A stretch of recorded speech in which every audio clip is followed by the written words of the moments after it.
Hi, hope you are fine. Here I am discussing problem number 3.1, and here what we have.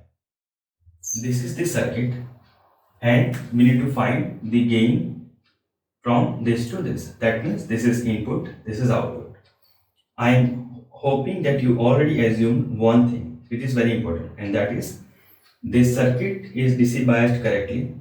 This both MOSFETs are in saturation, and this is the input and this is the output. We are feeding our signal here and we are getting our output signal here. We want to find the gain. W by L ratio of this device, which is amplifying device, is given 10 by 0.5. W by L ratio of this direct connected MOS is given, that is 50 by 0.5. Both ID, of course ID is same, IDs are given, and that current is 0.5 milliampere. Okay, so we have three major way to find the gain. First is we don't have any channel length modulation and we don't have any body effect, right? The first level equation. There we know that the gain of this circuit will be the ratio of W by L over the ratio of W by L. The numerator will be of amplifying device, denominator will be of this direct connected device, and this whole things will be under root. From where we got this? We know this GMRD, right? The simple circuit, which is this one. From here to here, we have gain of GM of this device. Of course, this all things are negative. 180 degree phase shift is there, so minus sign will be there. GM into RD, which is RD is this GM of this device. Here, GM of this device into RD of this black box in a way. In black box, the diode connected MOS is given. So the impedance looking from here, this side, it's 1 over GM, that we know, right? So it's like GM1 over GM2. And if you will simplify the equations, ultimately you will get this. Okay, here I did one mistake, and that is not, this is not 10, this is 50, and this is not 50, this is 10.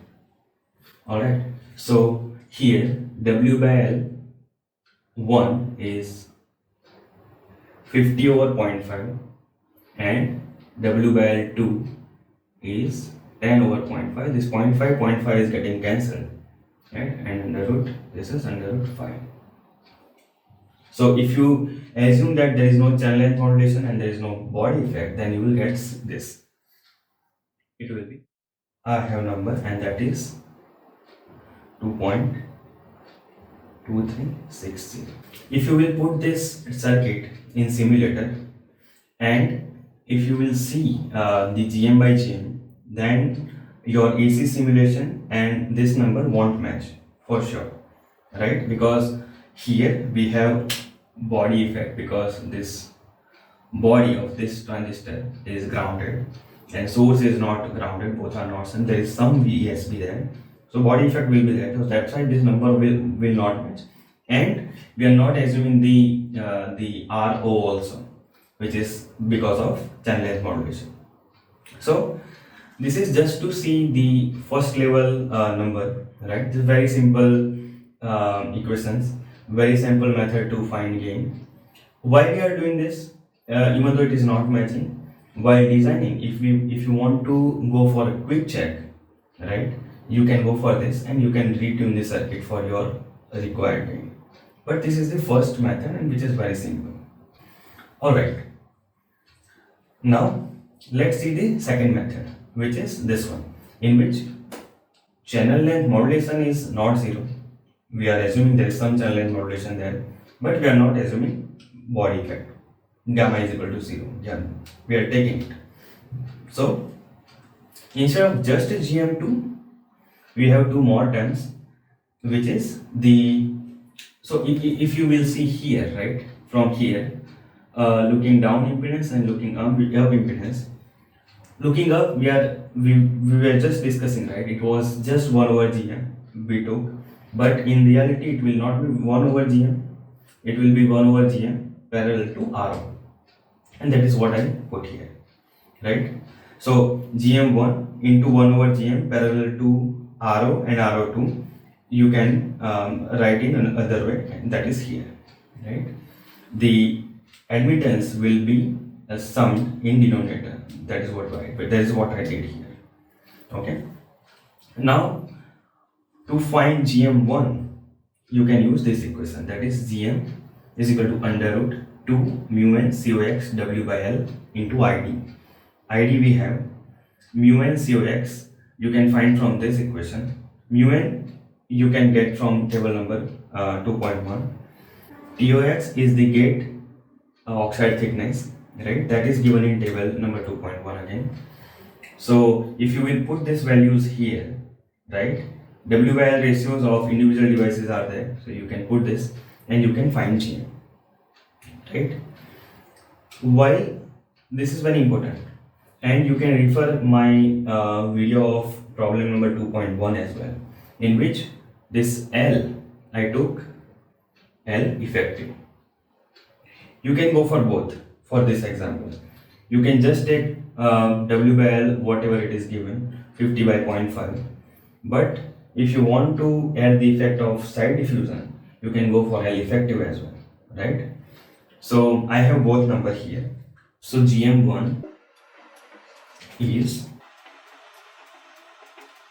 GM1 is 3.6645 milliampere per volt if you are taking the same W by L which is given here 50 by 0.5. I am assuming length as a 500 nano and width is 50 micrometer.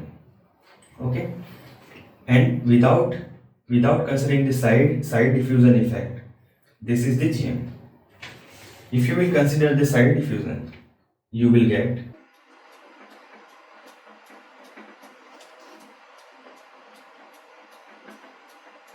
with L effective. This is of GM1 of this device, the amplifying device. Okay, and GM2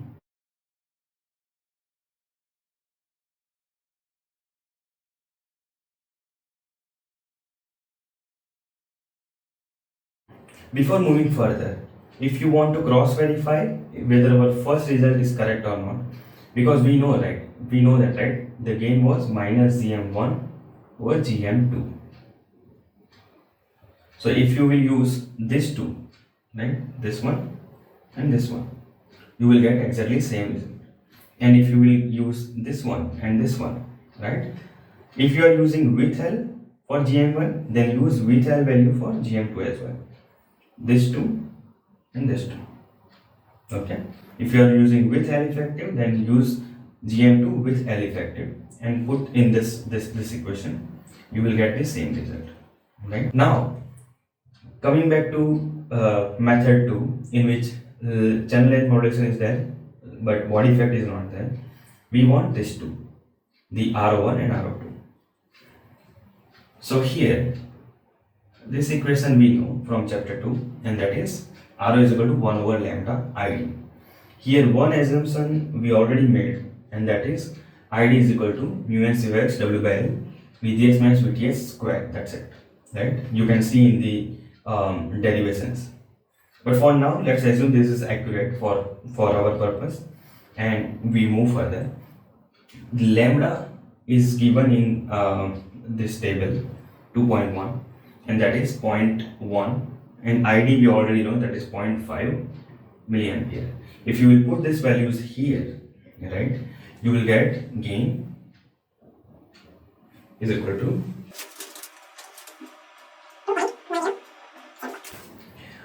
I'm not showing you how to calculate this equation because it will be too lengthy and it will be unnecessary information here, right? So you can calculate by yourself. GM1 this equation, GM2 again this equation, RO1 this equation, RO2 this equation. Just put the values from table and you will get this. Okay. So see the values here, it was 2.2360. We consider the channel length modulation and the gain, this is AV. Let me tell this AV1. The gain with method 1 This is AV2, again with method 2, and let's see the third method. Now, third method is little complicated, right? And why we need this third method? So this is what we know so far. If we have a MOSFET which is having same potential of source and at body, then we don't have any body effect. But if we don't have, let's say this is not ground and some potential, sorry, not AC, it's plus and minus, then we have some VSB and some body effect will come. That is what we know so far, right? And here if you will see, if we connect the body to ground, and that is what will be in real. If you want zero body effect here, what we need to do, we need to go for the 3-well process for this NMOS, right? We need to generate N well, we need to generate P well into that, and we need to fabricate NMOS in that well separately to this, right? But generally we are not preferring that. So in practical, if this circuit is being implemented in your actual project, right, you will see the body effect there. So we need to consider the body effect there. Okay. So let me draw the circuit here again. Important point for students: make practice to draw the direct connected NMOS if it's connected to VDD like this. Don't draw like this one, and this may confuse you sometime. Okay, this is in, this is out, right? This body is grounded and this body is also grounded. But see, this Vs of this device is not grounded, so you will get some VSB, right? And that is what we need to find. Right, so what we know so far. So see, GM1 we already calculated, GM2 we already have, RO1, RO2 we already have from this equation, right? Here we didn't write, let me write it. If we this iterate, so RO1 or 2, this is R2 is 1 over lambda ID is like 20k. Okay, so only GMB has to find. If you have tool and if you can simulate in your system, GMB will be directly visible. You can print DC operating point of this device and you can see GMB directly, right? And this is what professional practice is. You don't need to calculate GMB by this much long method, right? But here, for first time, if you are doing this, this is preferable to go with this method one time and understand it correctly. Okay, so to find GMB, we have the equation, this one, and this given is minus by the way. Sorry for that. Okay, so the equation of GMB is, I'm not so much habituated with this equation, so that's why I'm saying this. Alright, so this is the equation of GMB. GMB is GM2 into gamma 2 under root 2 Fermi potential plus VSB. So what we know so far, GM2 we know from this equation, right? These are the numbers. Gamma is given in table, maybe it's 0.45. 2 Fermi potential is given. VSB we don't know, right? So we have this one, this is 3 volt. So in statement of this exercise, it is given that if it is not given, assume VDD as 3 volt, right? And whatever parameters you need, you can refer the table number 2.1, right? So that is what we are doing here. Okay, so VSB we need to find. So 3 volt is given. If we can find the VGS, we will able to get Vs. How? 3 minus whatever this potential is will be your absolute Vs, V of source. And since this is grounded, your VSB will be your Vs ultimately, right? So how to find this VSB? That's a little tricky, right? So here is the hint. Again, I am not showing you the calculation because it may take long time, but I will give you the method.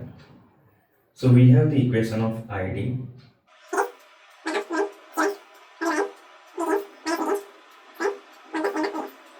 This equation we need to see for MOSFET 2. Okay, 2, VGS 2, VTH 2, VDS 2.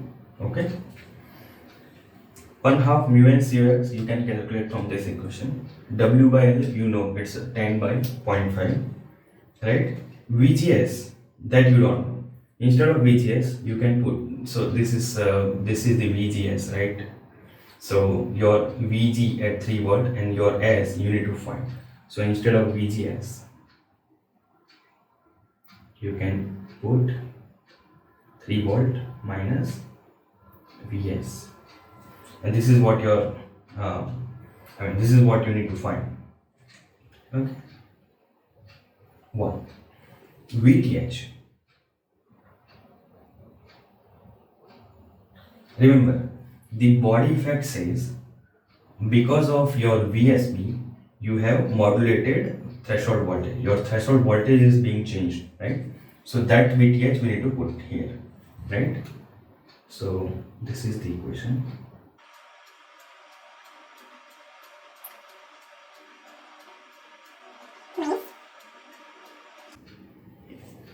For VDS, this VD and VG is same. So ultimately whatever we did for VGS, the same thing will apply to VDS. So VDS is equal to 3 volt minus Vs. Okay, this is equation number 2 and this is equation number 3.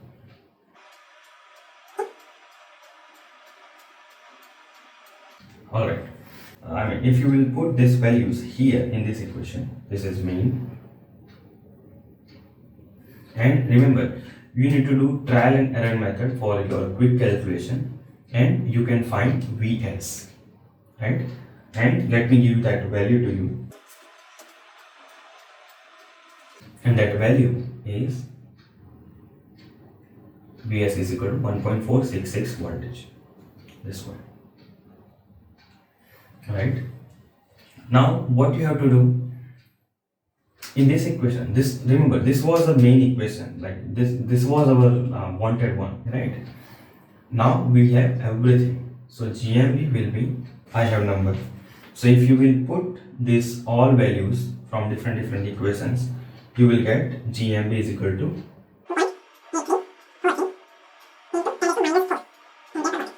so it's ultimately 0.28 3, let's round off 4 milliampere per watt, right?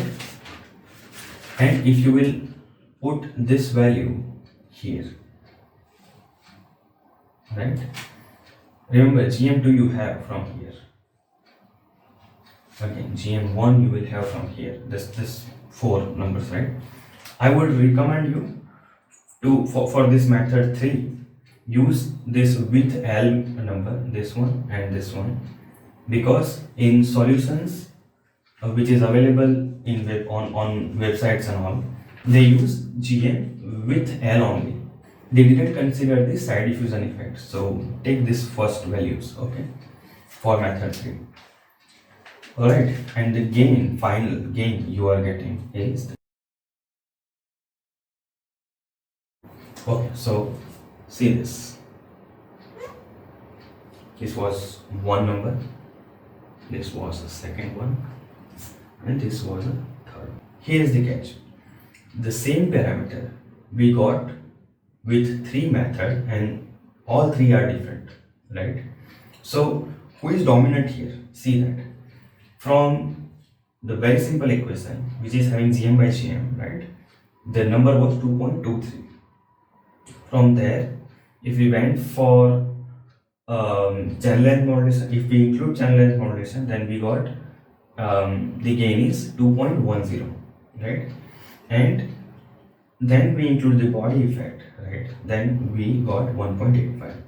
And let me tell you, if you will simulate this in your tool, this number will be very near to your simulation, to your AC simulation. First of all, you need to bias this circuit correctly with appropriate DC levels, and then you can apply small signal here at input and you can check the output. Of course, you need to connect the CL for your simulation if you want, that's up to you, but the low frequency gain will match to this number. So the final conclusion is, if you are working with this circuit and if you want a quick gain, then do GM by GM, the first method, right? But of course, this number will not match to your accurate gain what you will get with the real circuit, but it will save your time, right? And if you want to go for this third method, you don't need to calculate the GMB with this method. Your printed desannotation point, desannotate point will give you GMB, GM2, GM1, RO, RO2. How you will get RO1, RO2? You will get the GDS1, GDS2. So instead of RO1 inverse, RO2 inverse, you just put GDS1, GDS2, and this equation will work for you, right? I tried with my tool. It was matching with 1-2% of error. Hope this helped. Alright. We will see PMOS as diode connected load in next video. Bye for now. Thanks.